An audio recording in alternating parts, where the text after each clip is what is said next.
Hey, this is T-Sweezy from BMX the Bay.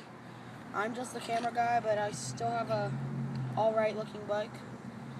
It's the Fit Bike Code 2011 Eddy 2. Only color they had was black and orange, and I like it. I swapped out the grips because I also got some of these grips for my birthday. They are the Aaron Ross Odyssey by Odyssey.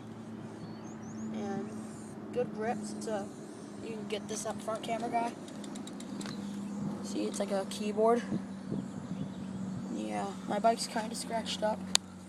And then, You only had it for 2 weeks. yes, I've only had it for 2 weeks.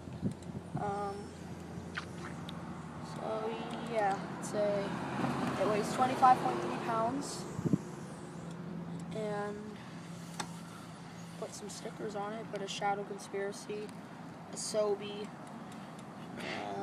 Put a sticker on his rim.